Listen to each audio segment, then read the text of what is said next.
বিসমিল্লাহির রহমানির রহিম। সম্মানিত উপস্থিতি, সামনে উপবিষ্ট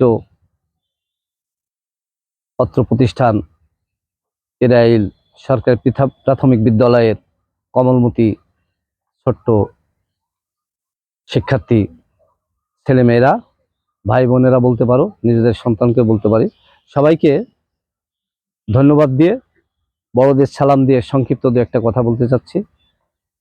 আজকে আমরা এখানে যে উপস্থিত হয়েছি, তোমরা যারা স্টুডেন্ট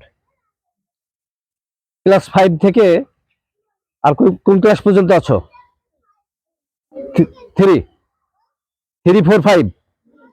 হ্যাঁ, আর 4 বা 5 বছর পরেই কিন্তু তোমরা অনেক বড় হয়ে যাবা। আজকে এই অবস্থাতে তোমাদের প্রথম লক্ষ্য রাখতে হবে যে তোমাদের প্রতিদিনকার যে লেখাপড়া, সেই লেখাপড়া করতে হবে। স্যাররা যে পড়া দেবে, যেটা লিখতে দেবে, সেগুলা সম্পন্ন করতে হবে। বাড়ি থেকে হোমওয়ার্ক করে আসতে হবে এবং ক্লাসে এসে ফাঁকি দেওয়া, লেখাপড়ায় ফাঁকি না দিয়ে স্যাররা যেটা বলে সেই কাজগুলো করতে হবে।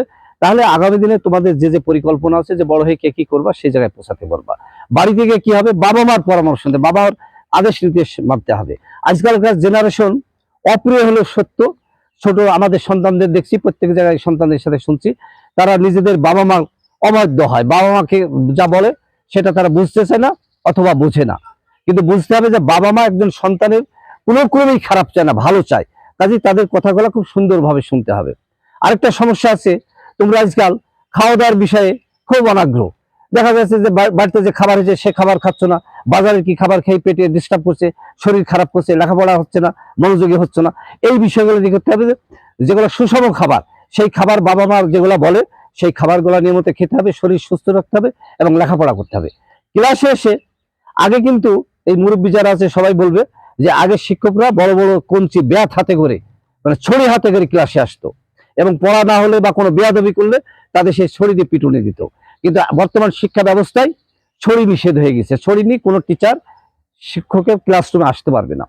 তাহলে যদি ছড়ি আসছে না বলে তোমরা ভয় করবা না, সে তুমি মনোযোগী হবে না লেখাপড়া, এটা হলে ভুল হবে। একজন শিক্ষক, বাবা মা যেমন তার সন্তানকে ভালো চায়, একজন শিক্ষক সর্বপ্রথম সে তার স্টুডেন্টদের, তার ছাত্রদের সবচেয়ে ভালো চায়।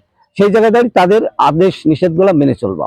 নিজেরা চলার সময় পরীক্ষাতে পাশ করার জন্য তুমি বলছো সদা সত্য কথা বলিবে, তুমি লিখলে সেটা, কিন্তু বাস্তবে প্রয়োগের ক্ষেত্রে গিয়ে তুমি তোমার পরিবারের সদস্যদের কাছে অথবা স্কুলে গিয়ে সেগুলো দেখা যাচ্ছে তুমি বাস্তবায়ন করতে হবে, নিজের কাছে সেটাই করতে হবে। এখনকার যে যুগ এসেছে, এই যুগে আমি জানি অনেকেই তোমরা মোবাইল ব্যবহার করো। মোবাইল ব্যবহার নিয়মিত করা ঠিক না।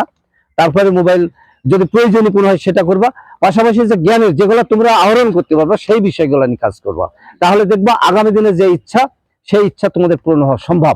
আর তা না হলে ওই স্কুলে আসছো, যাবা, আজকালে বছর চলে যাবে, ফাঁকি দেওয়ার জন্য এই ফাঁকি কিন্তু নিজে পরবর্তী তোমরা পড়বা। আজকে দেখবা তোমরা তোমরা দেখবা যে আজকে মেয়েরা, আমাদের মেহেরপুরের ডিসিএসপি দুজনাই মেয়ে মানুষ। আশ্চর্য ব্যাপার, এখানে মেয়েরা বেশি আছে, ছেলেরাও আছে। কাজে ছেলে মেয়ে প্রত্যেকে প্রতিযোগিতায় করতে হবে। আগে মনে হতো যে চাকরিগুলা শুধু হয়তো ছেলেদের, কিন্তু মেয়েরা বড় বড় জায়গায় আছে, রাষ্ট্র পরিচালনার জায়গায় আছে, বিভিন্ন জায়গাতে মেয়েরাও কাজ করছে। কাজে ছেলে মেয়ে কোনো আলাদা না, প্রত্যেকেই তোমরা লেখাপড়ার জায়গাতে সচেষ্ট থাকবা। আগামী দিনে তোমরাই ভবিষ্যৎ। এই আগে তোমরা বাড়ির পরিবারের সদস্য, বাড়ির মানুষের সদস্যদের বাবা মার মুখ উজ্জ্বল করবা। তারপরে দেখা যাবে তোমরা লেখাপড়া করে এই গ্রামের মুখ উজ্জ্বল করবা। আমরা গর্ব করতে পারি আজকে তেরাইল স্কুলের স্টুডেন্ট কে ডাক্তার হয়েছে, কে ইঞ্জিনিয়ার হয়েছে, কে জজ হয়েছে, কে টিচার হয়েছে স্কুল কলেজের। এইগুলো কিন্তু আমাদের গর্ব। সেই জায়গায় দাঁড়িয়ে তোমরা নিজেদের জায়গাটা সঠিক রাখবা এবং সবসময়তে লেখাপড়া বাদ দিয়ে অন্য কিছু করবা না। নিয়মিত আসা যাওয়া করবা, পথে কোনো জায়গাতে খেলাধুলা করলে বাবা মাকে বলে সে সময়টা করবা। আস্তে আস্তে তোমরা বড় হবা, 5-এ আগামী বছর 6-এ যাবা, তারপরে আস্তে আস্তে বড় হবা, বুদ্ধি হয়ে যাবে। যারা 3-4-এ আসছো তারা 5-এ উঠবা। আমি আশা করি সবাই সুন্দরভাবে লেখাপড়া করবা। আগামী দিন উজ্জ্বল ভবিষ্যৎ তোমাদের জন্য অপেক্ষা করছে। ধন্যবাদ সবাইকে। আসসালামু আলাইকুম।